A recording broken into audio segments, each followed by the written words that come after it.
Alright, so definitely no intros or outros towards this video commentary channel reaction video segment.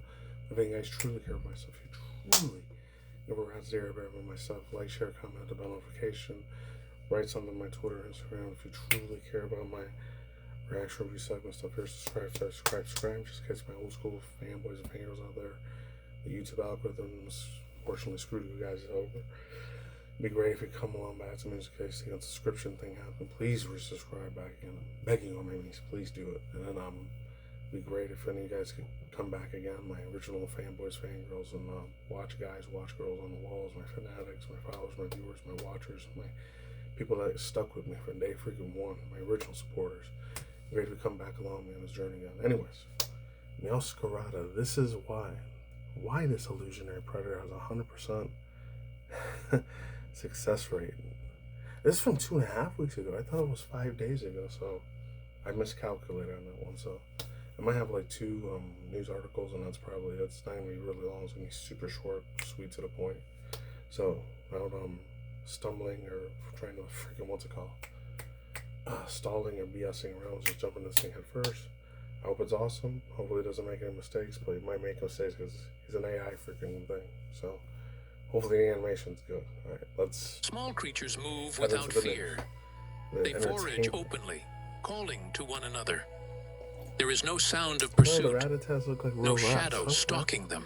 That looks nice. Yet something is watching. Oh, not to chase, Sprigatito. but to be approached. My baby.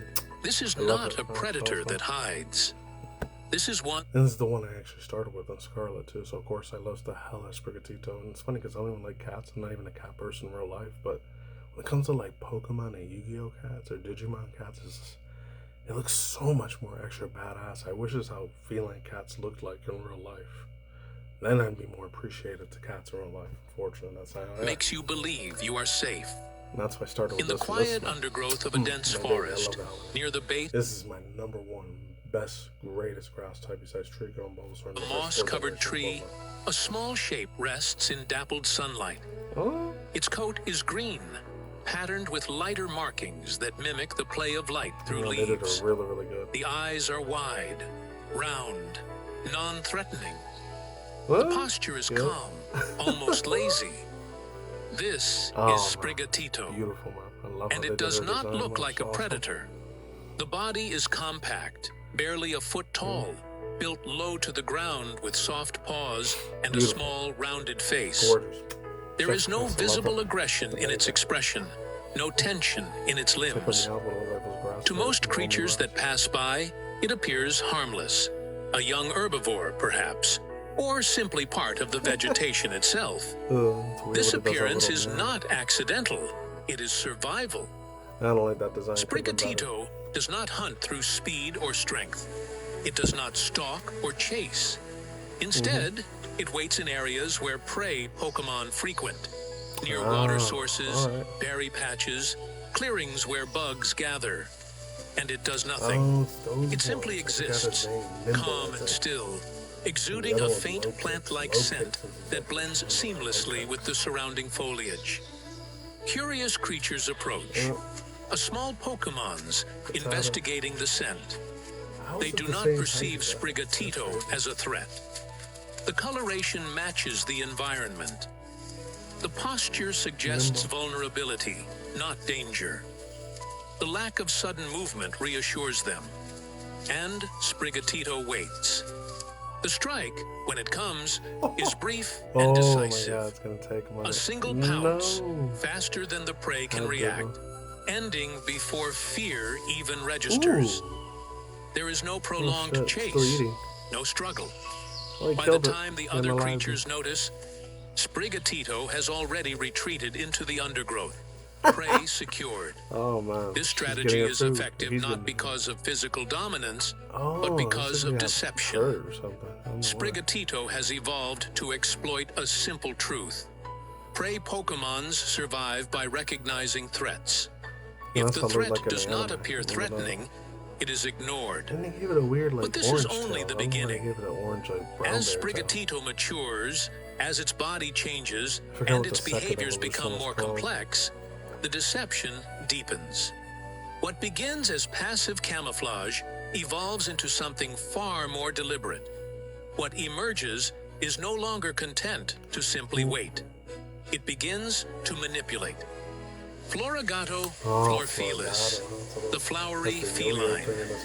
Floragato stands upright at just over 3 feet tall.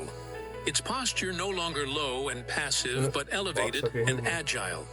The body has lengthened, limbs more muscular and built for rapid directional changes. The tail has thickened, providing balance during sudden pivots. And extending from one paw is a vine, flexible and firm, that moves with precision. This vine is not merely a tool for grasping. It is a weapon of misdirection. The vine extends like a natural whip, and at its tip sits a large flower bud, bright pink, visually distinct from the surrounding foliage. This bud serves no reproductive function. It exists solely to draw attention, to create a focal point that prey cannot help but track when the vine moves. Floragato hunts differently than Sprigatito. It does not wait for prey to approach. It positions itself where prey will move. Game trails, pathways between feeding zones, and then it acts. The vine flicks outward, not at the prey, but near it, with sharp, deliberate movement impossible to ignore, as prey animals instinctively lock their attention onto the motion. While the prey watches the vine, I think they put a capybara thing in there. That ain't Rattata, that's capybara.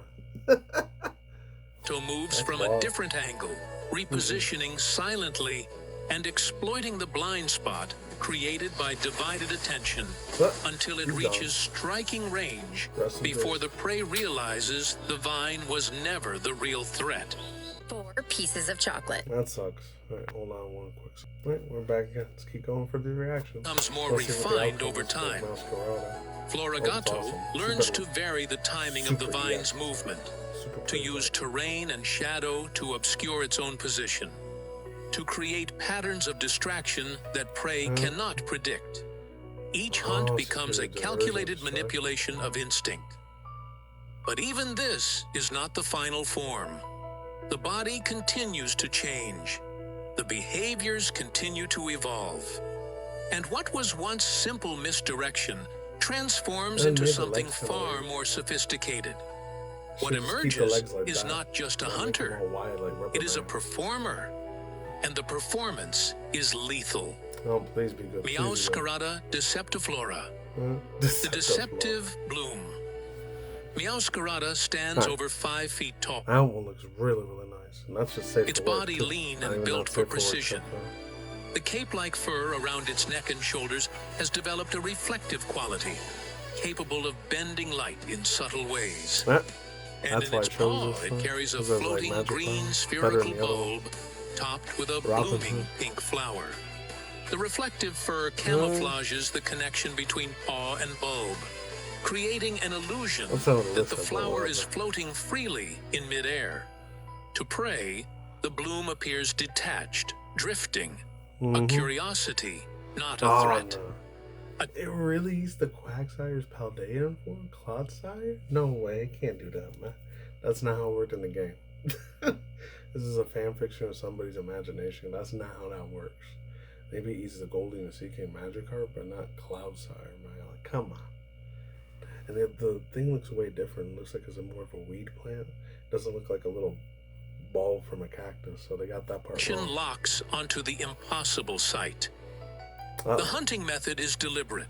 They got her Meowscarada positions the floating flower near prey, they should just made them all female, drawing focus, holding attention.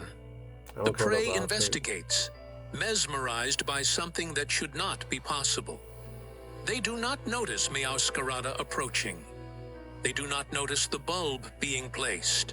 The bulb contains concentrated pollen under pressure. Didn't know that. When triggered, it detonates. Really? Not with fire or force, but with a burst of pollen that disorients, overwhelms, incapacitates. It's running like By the time the prey realizes what has happened, Meowscarada has already struck. This is not misdirection. Incineroar. This is illusion. The prey does not No, simply so look badass. away. I love this They thing believe so they goddamn understand much. what The they are shinies is seeing. better. I will get And the that shinies belief one day, is wrong. but not today. Meowscarada does not need to overpower. It does not need to outlast. It simply needs to ensure that when the moment of truth arrives, I like how they did the prey animators. is It was looking a in lot the better wrong this time. direction. The other one was kind of sketchy. This is the apex of the evolutionary line. Where Sprigatito appeared harmless and Floragato controlled attention, Meowscarada controls perception itself. It does not hide from its prey. Whoa. It hides within I their like how they did it understanding pause, of too. what is Pause happening. is so freaking perfect. In this forest, the So greatest freaking danger is gold not what platinum, you man. cannot see. Unbelievable. It is what you think you Super realistic, understand. man.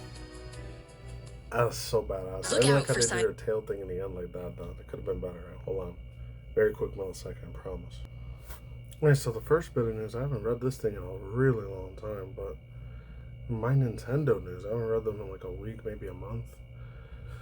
April 1st, it's not an April Fool's joke either. This is actual real. It says USTOP is rejected by Nintendo summoning characters and let it fight Pokemon patents. Comes from Sickler, and it credits this guy. Might as well read the whole thing. It's very, very small. It's this extremely controversial patent that Nintendo successfully patent for the Pokemon franchise was re-exclamated or re-examined after the disclosure online has been rejected by the USTOP. The patent for summoning characters and letting it fight you, a formula that has been used in patents for summoning characters and letting it fight for you, a formula that has been used in video games for years, should be stated that IGN said that this is a non-final ruling and presumably Nintendo can argue against it. This is all being used in a case against Palworld in Japan as position on patents are at the heat of the lawsuit. Thanks for Francisco S for sending us his news tip. I guess, wasn't that many? There's only like 3 comments. It says, LOL's good. I am far of a cry of a Nintendo hater. I largely like the way that they do business. But no, their legal team does not only deserve to get this patent, but they also deserve somehow to get in trouble for wasting everyone's time. This one said, that was in Spanish. I'm just going to read this one. Alright, lawyers are all the same all over the world since they are a representative firm, and I believe they are all paid very well. They've well paid for it and they will pursue any loophole that could lead to a lawsuit. This is an English-speaking site, so please write in English or use a translation feature if possible. Damn. It really roasted them on that. I'm surprised. So the one that was Palworld in 2022, 2023, when they all started happening, I think 2.5 years ago, 2024, Nintendo really got in their asses for, you're copying off our Pokemon franchise for Game Freak and Creatures Inc. I'm glad they finally got they're able to still make their own video game, Palworld, their own separate entity of what Pokemon is. So, shout out to them.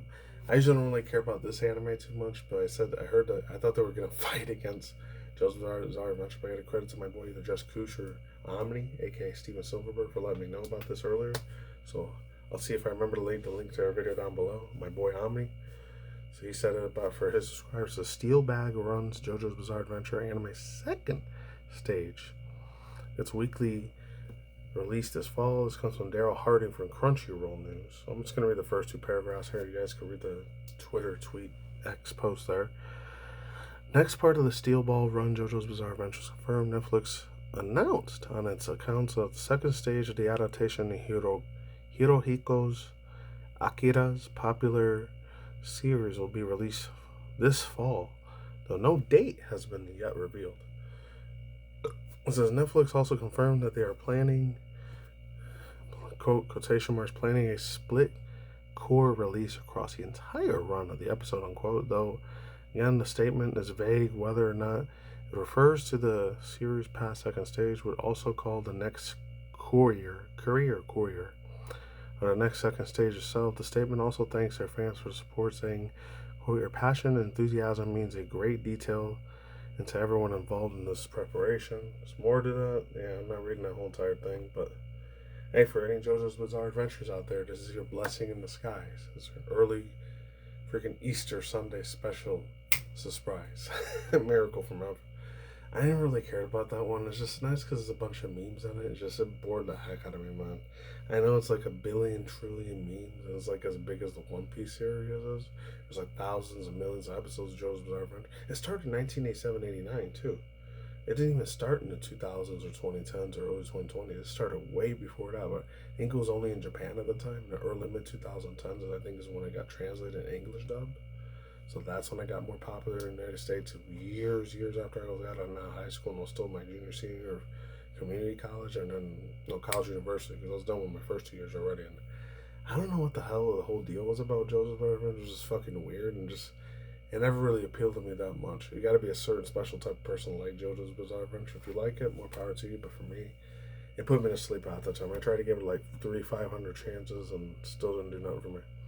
And the last one for niche gamers, almost a week old, but so this one here's I Am Jesus Cristo, Jesus Christ, launches this week in time for Easter's. Comes from niche gamers on March 31st, from end of last month. I heard of this simulation before. I talked about it in like 2020 or 2021, 5-6 years ago. So it's back again. Publisher Playway SA and developer Spacebot Boats Studios announced the release for data for I Am Jesus Christ, set in the time for Easter, which was a couple days ago. Oh, it was way back in 2019. I thought it was 2020. Oh, I was a year ahead. A year off. Their Walking on Water simulator will let you play as the literal Son of God, which launched this week at April 2nd. Just in time for Easter Sunday. On April 5th, the Savior simulation will be on PC via Steam. Here's the rundown of the new game. And that's the little thing. You could read the whole thing yourself. I'm just going to read this part here. The synopsis of the game. I Am Jesus Christ, a first-person narrative experience inspired by the Gospels, letting you witness the life, ministry, and trials of Jesus from a new interactive perspective, reliving defining moments. Yeah. So obviously, if you ever heard it before, I said it maybe 100 times or 1,000 times. I was born and raised in a very strict Christian evangelical household, so I already know how that shit was. It bored the living crap out of me too. I used to go to school, Sunday school all the time, and go to church. It was not fun. And bored the absolute poop out of me. I already knew what all that was about, and never really did shit for me. I was never a hardcore religious person. I know my grandparents and my old man, they were very hardcore religious mother effers. Didn't really care too much for it at all. Just it bored and knocked the wind out of me, not in a good way. Just so many things you're not allowed to do in the fucking world. It's just so goddamn stupid, man. I never liked it at all, man. But I'm not saying you should be an evil asshole motherfucker and just treat everyone like shit either. Just it's good morals, like the whole 10 Commandment things is good, and it's so good to have good standards and 12 disciples and all that stuff. I get it. Teach his own on that. And the thing's over 3,000 freaking years old. People don't live like that anymore, like they did 3,000 years earlier. You know, they say Gen Z is starting to go a lot more church and traditional evangelical Christian churches. There's so many divinations, so many different ways of living. There's a lot of hypocrite motherfuckers in there too. I feel like they're the fakest people on the fucking goddamn planet, man. They really are, man. I'm sorry. That's always rubbed me the wrong fucking way, especially when I went to a lot of white Asian churches. Just I never really liked going to those fake places. Just everyone's got to wear fake masks. And then the second they get out of church, they end up being the nastiest mother effers on the planet. So I don't think they're really truly living a life for Jesus Christ, really Yahshua Yahweh, Jesus God. This should be actually living a true life of a man of God. But no, just treat each other like garbage. Unless you give them money or hanging out with them. And it's the only way they treat you like a fucking human being. It's sad. It's ridiculous. And that's how I've always seen it. Nowadays, I feel there's a lot less people don't care about God or Jesus. It's sad. So now the end of the world, Armageddon. The only part of the Bible I've cared about is the book of Revelation, Armageddon, end of the world, apocalypse, sort of end of the world, end of destruction, chaos, WW3 shit. That's the only part I ever interested and fascinated me. And still does to this day. In my late 30s, I wrote, man, I still love the end of the book of Revelation. Badass as hell. Awesome. If I live through it, cool. If not, it is what it is. That's it. That's our episode of the video for now. Links to search bars on below cartoon site. Maybe I might have links to the articles, segments, stories I read, and that's it. Stay tuned for content. We'll be doing ministry news on Mondays, so do drama news, virtual YouTube drama news, stuff from the Sports Keto, Dexterity, Park Plays, Video Games Chronicles, or the one here, like Niche Gamer, or even My Nintendo News, who knows?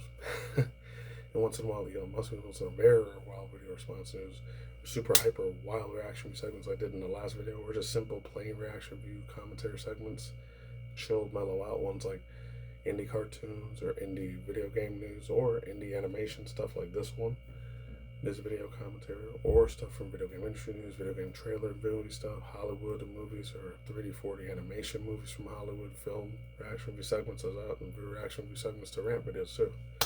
That's not the standing grind. Stay easy, stay healthy, be easy to do yourself. Peace out, Masara, like some nice and close size, extra cautious. See whenever video commentaries pop out, and I'll see you in the next one. All right, stay extra safe, stay awesome. Talk to you guys next time. Goodbye. Deuces. See you soon. I'm gone.